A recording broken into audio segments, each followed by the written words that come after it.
Hey guys, this is Miss B. In today's video, I'm going to teach you how to convert between the different units of temperature and pressure. Alright, so the essential question is, how do you convert from different units of temperature and pressure? Let's first define a couple of terms. As this is a new unit, there are some key terms that you need to know. Volume, as you already know, is a measurement of how much space an object occupies. So in other words, we are gonna be using the size of the box for our particle diagrams to show volume.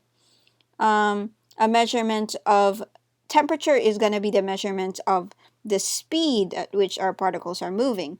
And in this case, just remember that you need to convert all of your temperatures to Kelvin. Okay, and it is drawn as your whooshies. These are drawn as your whooshies. And then the number of particles, little n, and those are the measurement of how much stuff an object has. And then in a particle diagram, we draw these as the circles. And then finally, pressure, which is the main guy in this unit, is the amount of collisions of particles to the walls of the container. So it's very important that they're pointing to the walls of the container, not towards each other. So these are drawn as arrows. So if I were to have let's say I have a particle diagram in here. I do have my circles. I also have some whooshies to help me out. So let's use a different color in here, whooshies. And I also have now the new thing that will be used for your particle diagram will be your arrows. Alright, so in this case, let's go ahead and examine this. The box itself is going to denote the volume, right? The number of the circles themselves, these circles right here, these are your n, all right? And then the whooshies are gonna be the temperature, and the arrows are going to be pressure. So that's how you're going to be determining how to draw your particle diagrams for this unit. Then now let's try to talk about the standard temperature and pressure. Whenever scientists report a finding, like for example, the density of water is 1 gram per milliliter. Well, it's understood that they have taken those measurements at standard temperature and pressure. And here are the units of temperatures and the units of pressure that we're going to be talking about. Standard temperature pressure is immediately 0 degrees Celsius, which is 32 degrees Fahrenheit and negative 273.15 Kelvin. We're going to talk about these, how to convert between one or the other, but these are all equal to each other. Okay? Standard pressure has so many units, but the standard unit is ATM, okay, because it's just one. So 1 ATM is equal to 760 millimeter mercury. So this is mercury right here. 14.7 psi, 101.3 kPa, kilopascal. PSI stands for pounds per inch, per square inch, and then 760 torr. So why do we need to have a whole lot of pressure? Units of pressure, all of these are units of pressure. Well, that's simple. It depends on who you're talking to. Certainly, our weather channel are going to be giving you like pressure in terms of millimeter mercury.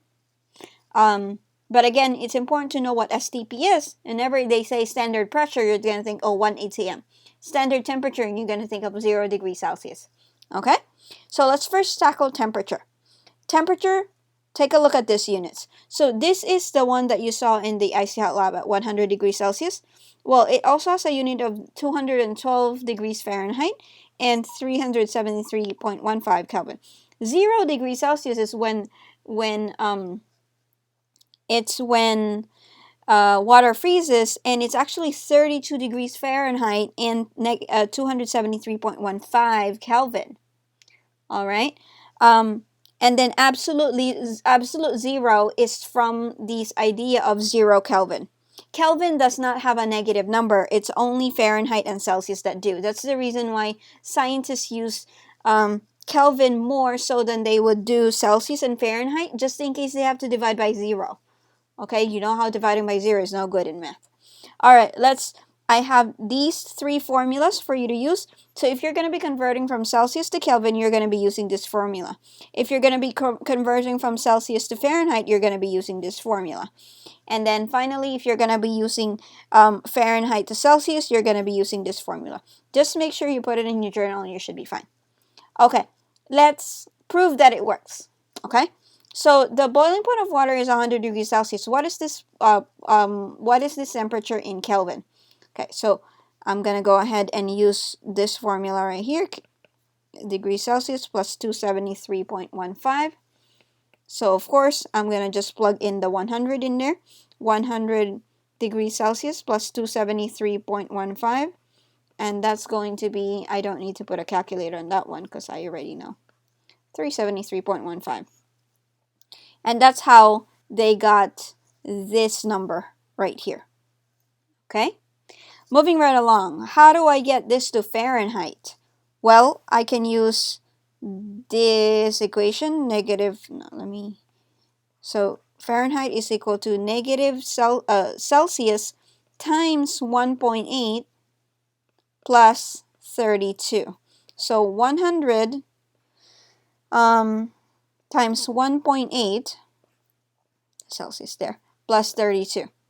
So that's going to be 180 plus 32, and our final answer is going to be 180 plus 32 is equal to 212 degrees Fahrenheit. Does that work with our image in there? Yes, it does. Here you go. And that's how you convert between different units of temperature. Okay, moving right along. Units of pressure. So pressure conversions does not involve any calculation. It's just your unit, your cancellations using factor label method. So 1 atm, once again, 1 atm is equal to 760 millimeter mercury, is equal to 760 torr, is equal to 101.3 kPa, is equal to 14.7 psi. So let's go ahead and do some conversion. I think you'll see that this is really easy. So it says that an experiment in C&D National Labs in New Mexico is performed at 758.7 millimeter mercury. Convert this to ATM, millimeter mercury, torr, kPa, and pounds per square inch. All right, so I'm going to go ahead and copy the given down here. 758.7 millimeter mercury. Well, I need to convert millimeter mercury to ATM. So that must mean then that I'm going to need this number and this number. Now, a lot of students are thinking that you have to go like this. You have to go like in order. No, this you can skip because this is an equal sign right here. All right. So in this case, I want to cancel out my millimeter mercury, so that 760 is going to go at the bottom in here. And the top is going to be the 1 atm. And then from here, I'm just going to need to put it in the calculator. So 758.7 divided by 760. I'm going to be able to get 758.7 divided by 760, and I will get 0.998 ATM. And I want to make sure to show you that the millimeter mercury will cancel. All right, let's do the same thing, but we want to get, well, 700, this is already answered right here. Because this is just, there's no conversion that's necessary for this, because that's what's given. Okay, what about the torr? Well, it turns out, if I do 758.7 millimeter mercury,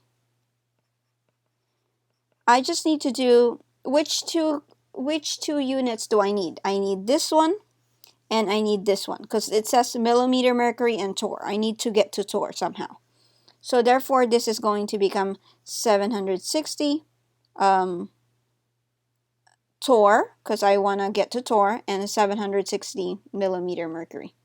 And in that way, I can cancel this out. Okay, cancel, cancel. And then it turns out 760 divided by 760 is equal to 1. So it's just the same thing. Ladies and gentlemen, these two numbers will always be the same. Okay, these two will always be the same because this is always, no, these two are always the same too. All right, let's do the same thing, but this time around we're going to do it with kilopascals. Let me just make this smaller for us here.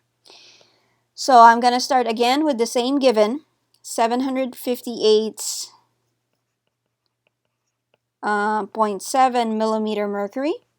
And then hopefully you realize there's a pattern here. Whatever it is that you want is going to be, whatever unit it is that you want is going to go on top. In this case, 101.3 kPa divided by 760 millimeter mercury. Again, where did these come from? Well, it came from this one, and it came from this one. And if I put this in the calculator, I will get 101.1 kPa, because I can just cancel those out. Finally, if I have the same thing again, 758.7 millimeter mercury, multiply that by, hopefully you now know what to do. I need to do 14.7 psi divided by 760 millimeter mercury. And then our final answer is going to be, it didn't really change a whole lot because of rounding, but it's 14.7 psi. All right, so here are my answers. We're going to be practicing with the Your Turn and a worksheet that I'm going to be providing in class. Should you have any questions, please let me know. Here are your turns that I'm going to be asking you.